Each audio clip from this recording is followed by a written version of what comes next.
evening, Canterbury. Welcome to Newsmakers, where we debate the week's big stories, and dominating the agenda this week has been all things politics. It's a pleasure to introduce our panel, the MP for Selwyn, National's Amy Adams, from Newstalk ZB, morning host Ali Jones, who once threatened to form the Mums Party. Also with us, the MP for Waimakariri, Labour's Clayton, Cosgrove. Thank you very much for joining us. We are going to start with the 2025 task force headed by Dr. Brash.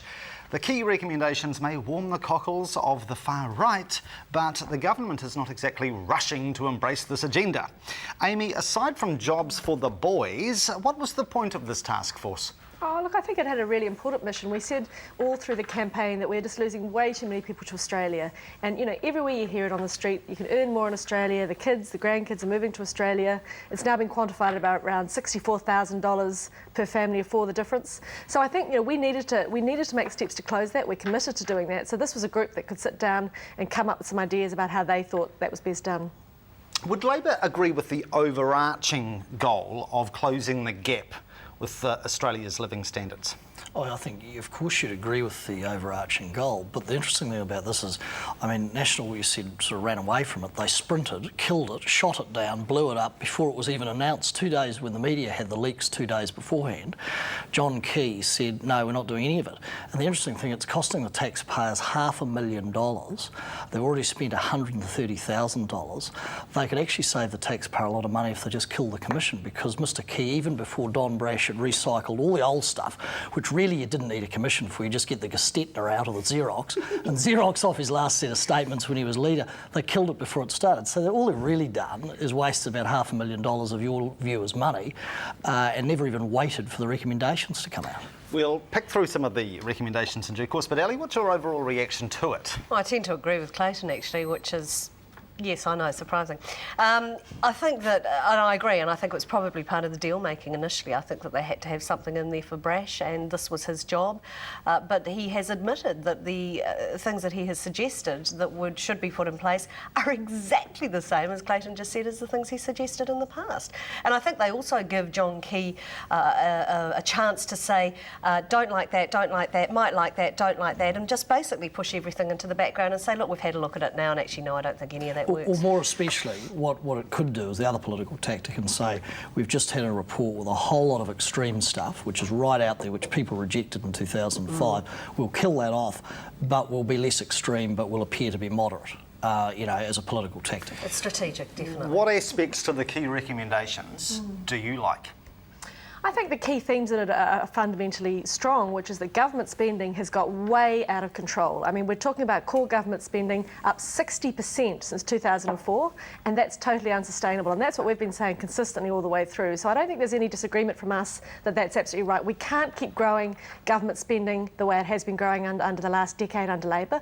We can't keep seeing the gap continuing to grow. When there is new spending, we've got to make sure it's much, much more effective than has been in the past. So that's all fundamentally right. What we have said, though, is, look, this is not the time for radically taking $8 billion out of the economy. You're not going to close the income gap with Australia by making more and more government handouts and putting more and more people on the state income source rather than the productive sector. All right. So that's fundamentally right. Would you cut the minimum wage?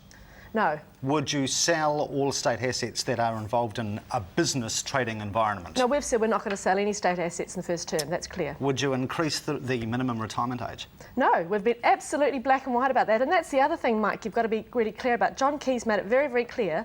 When we've campaigned on something being absolute, we're not going to back down on that. We're not going to turn around to New Zealand people and say, you voted us in on this, but sorry, changed our minds. We've been black and white.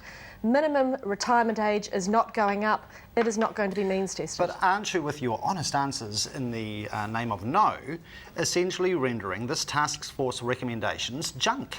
A lot of the task force recommendations are too radical for right now, and that's what the government has said. A lot of them are not going to happen, but what the key elements of the report is saying around getting government spending under control, making sure we get more people working in the productive sector rather than on benefits, and making sure that government spending is far better focused and far more effective, is sensible stuff. It'd be pretty hard to disagree with any of that. If National is returned in a couple of years' time, is this agenda game on? You're asking me to, well, you'd have to ask. What's your honest Nostradamus prediction, Clayton? I never say I was never say I'd be as smart as Nostradamus. But you heard what Amy said. These policies that Brash has put forward are too radical for now. And I think that's the telling point for now.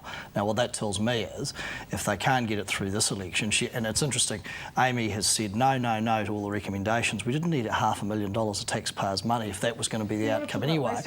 And what she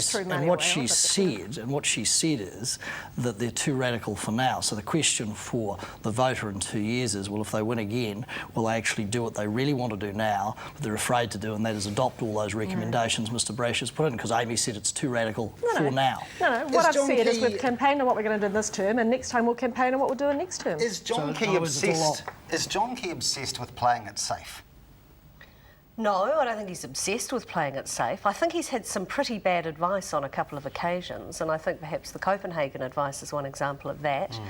As far as the 2025 suggestions the task force has or recommendations the task force has made, I think one of the major differences between Labour and National is obviously, and it's philosophical and ideological in the left and right as well. The Working for Families is a good example of one of the 2025 suggestions that they've made, and that is that it be means tested.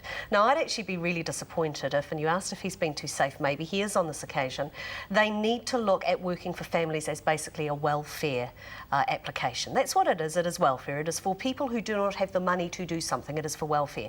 It needs to be means tested. I get very angry even with superannuation when I see people having things, getting things from the government, from the taxpayer, when they are well within their own financial reach. And I don't think people who have got boats, houses, millions of dollars, whatever, should be getting a handout from the government so they can put their kids into childcare. Would you agree with that? Well, sadly, Ali's wrong on the technicals. It is based on, if Working for Families is based on your income structure, and it goes up depending on how much you earn and what the collective family income is. That is actually a form of means testing. Doesn't mean, with respect, you're wrong. Millionaires with boats get handouts. You know, this is as silly as what I hear on Talkback. People saying it's. Are you telling me that there are people in this country with boats and big houses that do not get access to some of the? If I could finish, it's a bit like, you know, some of the silliness you get on Talkback, where suddenly, you know, it's a luxury and it's a perk to get free physiotherapy. It's like saying, I really look forward to going to the dentist. Okay, but some of this silliness. Straight up question: should someone on $180,000 a year with 7 children get, you know, the equivalent of the family benefit? Oh, well, we had an argument at the last election that those in the middle class and upper class were getting nothing. No question? We're getting nothing. Look at it at the other end. Those who are in work on low incomes get a far larger chunk. So it's spreading the pie right across the board. But to say it's not means test is actually completely wrong. It is based. It's based on your income. Yeah, because if it wasn't means tested, everybody get the same. As we have seen, Clayton, people know where to put their money and how to work their money so that they have a very low income. That's how they work the system and how they get the state entitlements. Well, it's a nice generalisation. Amy, whether it's this term or in a future term, do you believe this is an area that is going to be quite vigorously re-examined? Oh, look, I can't predict the future. I don't know what they're going to come up with in the next election. I sit well down the tree from the cabinet ministers who make these decisions. But what we're really clear about is what we've said in absolute black and white, and none of that's changing. But we are committed to trying to close the gap with Australia. We don't want our young people growing up saying, I'm out of here. Why would I stay in New Zealand? There's no future for me. Okay, one last question. When Dr. Brash released these key recommendations, he made it quite emphatic at that press conference that there is no point in just tinkering around the edges. To quote him in his inimitable style, it ain't going to do it. Is he wrong? Well, the point is that taking $8 billion of public spending out of the system is not feasible. We're not going to start slashing away at things like superannuation, like Working for Families, that we've committed to keeping. That's not going to happen. And we've made it quite clear that a radical, well, you know, Clayton, you can philosophise and predict about that all the time. I've said we're being really clear about what we're doing in this term. In the next election, we'll be very clear about what we're going to do in the following term. I don't remember you campaigning on throwing $1 billion at Kiwi Rail, but you did. So it's too radical. Let's not go. And on that point, we'll have to take a break. Back very shortly. Do stay with us.